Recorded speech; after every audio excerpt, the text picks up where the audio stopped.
Bonjour à tous, me revoici après un certain temps de pause, on va dire, où je vais prendre le temps aujourd'hui pour vous faire un tirage général.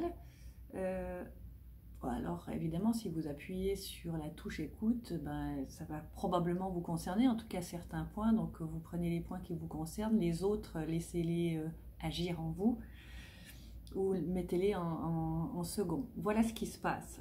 Le tirage aujourd'hui, je l'ai pratiqué sur focus passé, présent, futur, pour voir un peu l'énergie qui pourrait être en vous, puisque évidemment, ce qui est intéressant, c'est de savoir où on en est par rapport à notre travail intérieur, à tout ce qui pourrait encore nous blesser, nous faire souffrir dans notre subconscient, sachant que la plupart d'entre nous sont encore à 95% de subconscient. C'est ce subconscient qui contient finalement tout ce qu'on a appris de 0 à 7 ans et de toutes ces choses secrètes qui viennent de nos aïeux par la voie transgénérationnelle. Ceux qui me connaissent un peu savent que ma spécialité, c'est justement d'aller nettoyer le transgénérationnel, les formes de croyances limitantes qui finalement se créent sur ces blessures, sur ces mécanismes de défense aussi, qui sont vraiment créés sur cette base solide qui est ce subconscient qui contient tout ce marasme finalement, hein, et qui crée ce marasme. Ces marasmes, ce sont vos habitudes de vie qui forment des traits de caractère. Alors évidemment, les traits de caractère les plus, on va dire, nocifs, ou en tout cas qui ne vous servent pas, sont ceux qui vous font réagir négativement dans la vie. La voie du milieu, on verra là, parce que le tirage il est déjà fait. Je vais vous montrer les cartes, on verra que la voie du milieu est importante pour vous, d'acquisitionner ce qu'elle veut dire à travers la carte du tarot qui l'interprète. Voilà, alors je vais vous parler d'abord de votre présent. Donc j'ai pu tirer cette carte à l'envers, je vous la montre à l'envers, c'est la carte de la tempérance, parce que je l'ai tirée à l'envers, et pour moi ce qui vient à l'envers, c'est qu'il y a un alignement à faire. Donc la tempérance, c'est cet ange qui est bien ancré sur Terre quand même, et qui, je ne sais pas si vous le voyez bien, alors le focus, je ne suis pas très douée pour ça, mais enfin elle porte, cet ange porte, qui n'est ni masculin féminin, porte 2 jarres. Donc la tempérance, elle sert en fait gérer les énergies. C'est la carte numéro 14 du tarot pour ceux qui aiment un petit peu les explications, qui vient après la 13. N'oubliez pas que la 13 c'est la carte de la mort, donc de la transformation évidemment, où dans la 13, carte de la mort, nous avons déjà bien nettoyé les blessures dont je vous parlais tout à l'heure, hein, tout ce qui est contenu dans ce monde subliminal qui est notre subconscient. Donc, elle a dépassé ça, seulement on l'a retrouvé à l'envers. Ça signifie que vous avez l'énergie en fait de cet ange gardien qui vous garde vous en fait. Elle est un peu tournée à l'envers parce que c'est comme s'il y avait un manque de foi dans ce qui apparaît après avoir quand même bien pris conscience de tout ce qui est manifesté en vous au niveau émotionnel. Alors je ne vais pas dire négatif, je vais dire émotionnel, subconscient. Vous l'avez travaillé, donc cette carte vous a aidé à travailler, vous vous retrouvez finalement en ange, la tempérance, en train de vous dire oui j'ai bien bossé sur moi, mais elle est à l'envers. Alors l'envers, l'envers c'est parce que quelque part l'alignement n'est pas encore tout à fait là, l'alignement de la voie du milieu. Il reste encore des choses pas convaincues en vous pour réaliser ce que vous êtes venu faire sur Terre.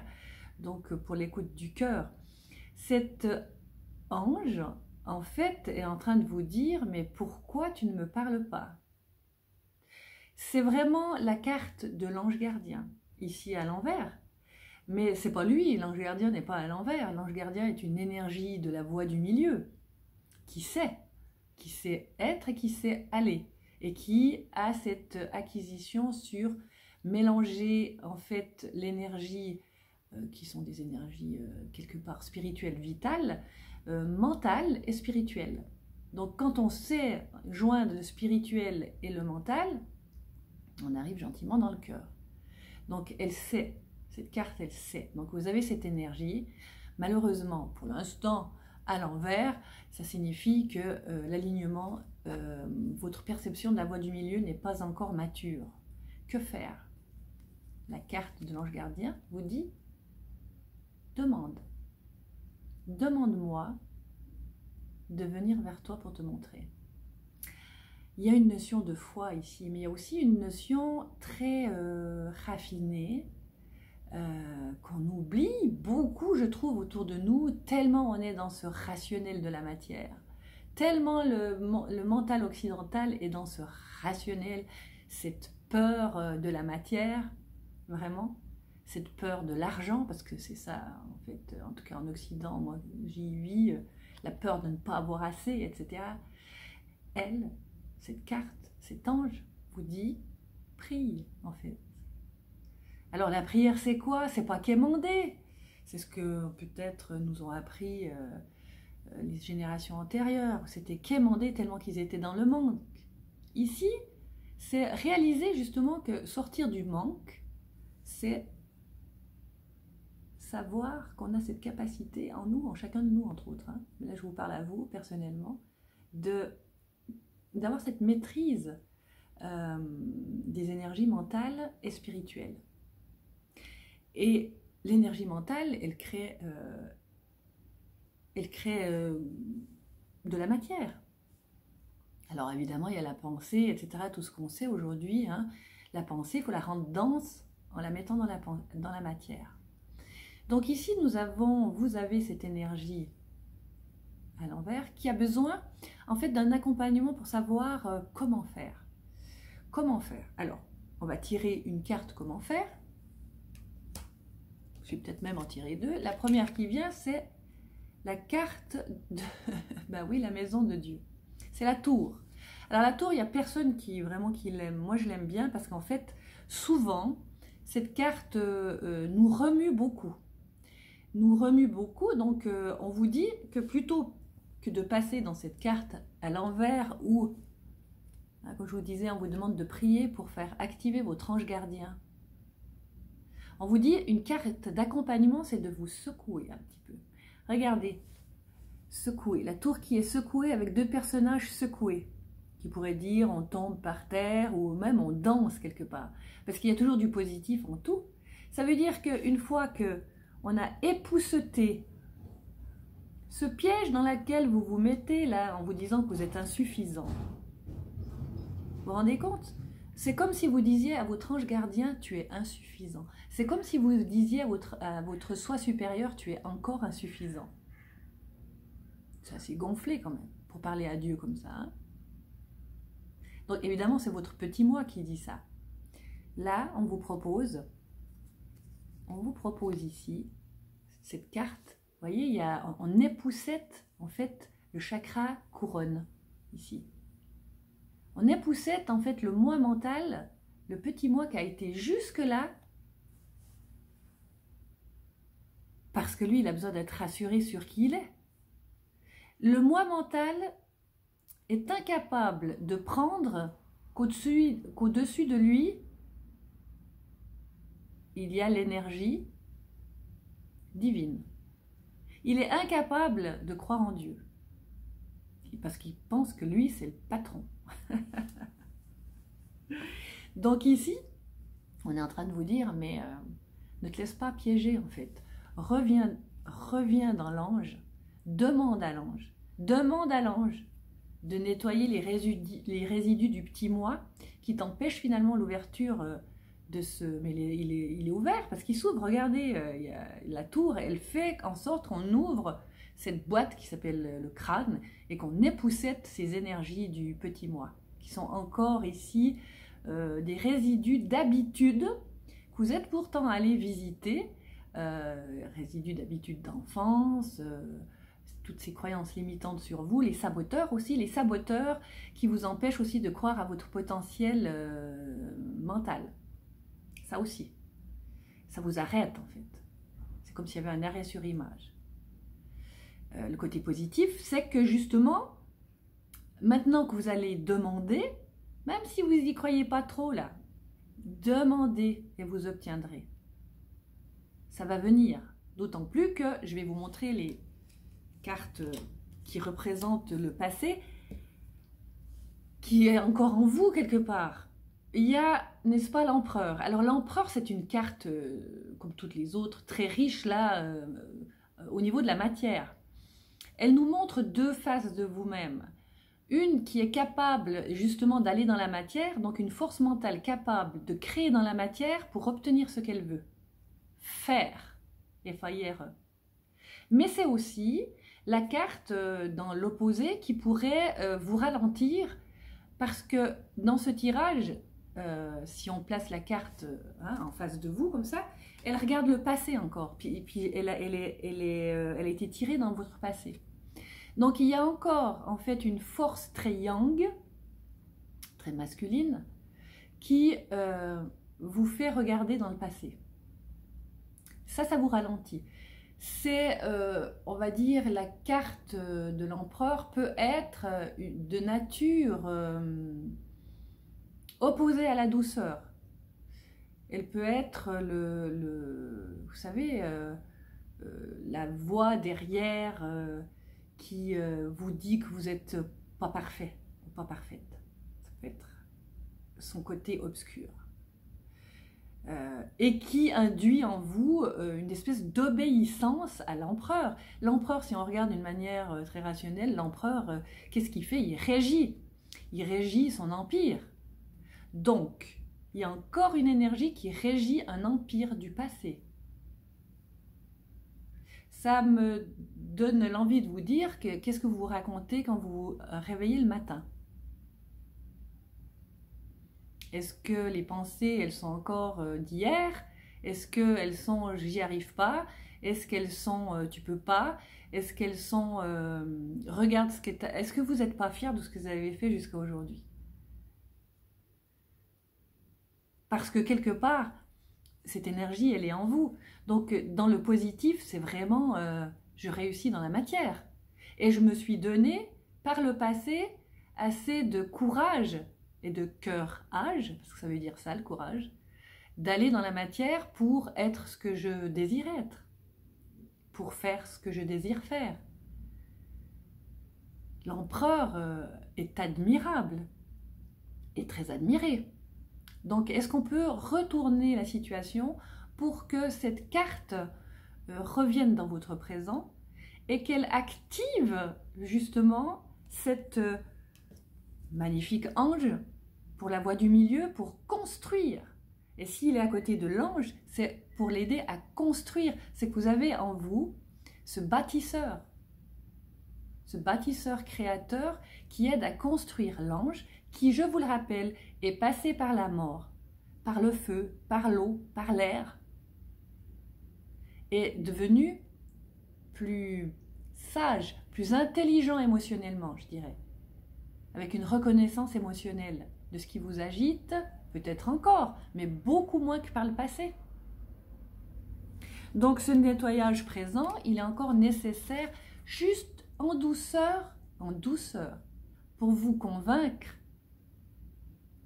que, comme cette tour, vous êtes un pilier d'amour qui sait reconnaître l'ange en vous, votre soi supérieur, votre partie divine qui a envie de s'exprimer sur Terre.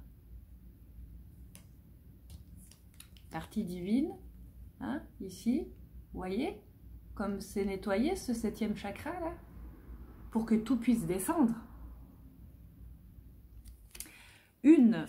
Je reviendrai sur cette tour ou peut-être que je mettrai encore une carte pour préciser. Je vais quand même vous montrer la carte du futur qui est, tout ça c'est englobée, carte du passé, empereur, la présence de la tempérance, qui on est en train de mettre à l'endroit, n'est-ce pas, avec cette nature de la tour qui a besoin encore d'épousseter pour te dire, mais vois-toi, vois Dieu en toi. La tour, c'est la maison de Dieu. La maison de Dieu, vous voyez, le toit, le bon toit. La carte du futur. La carte du futur, donc c'est la papesse. Carte numéro 2. C'est une carte jeune qui est pleine de connaissances et qui adore le savoir. La différence entre savoir et connaissance, c'est que la connaissance, quelque part, on l'a intrinsèquement en nous, puisque nous sommes l'alpha et l'oméga. Le savoir, bien sûr que sur Terre, c'est bon de savoir pour pouvoir comprendre la matière. Elle aime comprendre la matière par le savoir. Et si on regarde tout près, regardez, elle a un superbe chapeau avec des diamants.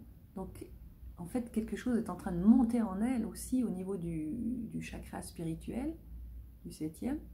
Mais on voit aussi qu'elle a des œillères, elle ne voit pas tout encore. Pourquoi? Parce qu'elle introspecte en son centre quelque chose d'important. Elle a besoin d'emmagasiner de la connaissance, se la rappeler, la connaissance divine, matérielle, parce que dans le divin, il y a la matière, comment on fait avec cette fichue matière? Et le savoir qui aide notre mental à être structuré sur Terre. Elle est introspectée, on va dire, elle est à l'intérieur d'elle-même, en train de... Elle n'attend pas en fait, elle est juste en train de mûrir. C'est une grande carte de maturation de la connaissance et du savoir. Encore un peu immature, pourquoi? Parce qu'elle a besoin de se mettre des œillères pour être concentrée. C'est une carte qui vous fait un petit peu attendre. N'empêche que dans le fond du fond, alors la connaissance et le savoir, là c'est en train de venir comme une grande sagesse. Si la papesse n'est pas sage, qu'il est. Alors je ne vous dis pas les papes et les papesses en leur temps, évidemment, ils faisaient leur voyage spirituel comme tous les autres. Hein. Mais juste pour dire pour l'énergie, ce que porte cette énergie. C'est une énergie aussi magnifique. On va tirer, pour terminer, une carte de précision sur cette tour pour donner encore plus d'énergie, vous donner plus de tips, on va dire, voilà, pour vous engager avec cette carte de l'ange, que j'ai remis à l'endroit parce qu'elle est en train de guérir. Nous avons l'étoile. L'étoile est la carte numéro 17. Donc, vous voyez ce qui est bien, c'est que nous avons, je vous ai dit, donc la carte 14, qui est après celle de la carte de la mort. Donc, on a dit qu'elle a bien nettoyé. Qui est prête à mélanger ses énergies mentales et spirituelles pour faire quelque chose. Restez un petit peu de nettoyage. On est ici sur la carte 16. C'est qu'on accueille en fait le soi spirituel. On accueille, on laisse se nettoyer ce 7e chakra qui doit avoir la foi en son ange gardien. Carte 16 pour arriver à la carte 17. Je trouve merveilleux. C'est la suite. Et la suite, vous voyez, c'est quelqu'un qui est nu. Une forme plutôt féminine, nue, qui laisse parler son ventre, qui laisse parler son cœur. Et encore une fois, vous avez vu, elle a des jarres. Elle commence à maîtriser ses émotions. C'est la carte suivante. C'est vraiment alignée dans l'émotion. Il y en a encore de l'émotion, parce que si vous regardez, il y a un fleuve. Elle fait couler ses émotions dans le fleuve. Mais c'est bon. Reconnaissez vos émotions. Elles vous servent. Qu'elles deviennent au service de vous, pour continuer dans la matière. Et c'est quand même une nature, vous voyez, c'est l'étoile. Elle est connectée à Sirius. Elle est passée, il y a un oiseau ici, c'est l'oiseau qui est passé par le feu. C'est bon, là, maintenant, elle maîtrise les liquides. Les liquides, on va dire les pensées, les émotions. Et elle est gardée par les étoiles. Elle est née sous les étoiles, elle le reconnaît. Donc elle a une chance, elle a la chance de l'étoile. Elle a cette capacité, elle est prête en fait. Elle est prête à continuer son voyage. J'espère que ça va vous aider. En tout cas, laissez-moi quelques messages. Vous savez que je suis toujours là si jamais pour vous tirer le tarot. Vous pouvez venir en DM, je vous répondrai. Et sachez qu'il y a aussi une formation là dans ma bio de Tarot Youpi pour vous expliquer les cartes majeures pour faire un travail sur vous-même. Je vous invite à y aller et puis c'est une forme sous vidéo qui est très ludique et je vous accompagne en fait pour apprendre les tarots. C'est très très intéressant. Voilà, en tout cas je vous laisse. Merci d'avoir été avec moi et je vous souhaite une très belle journée, une superbe semaine et à bientôt.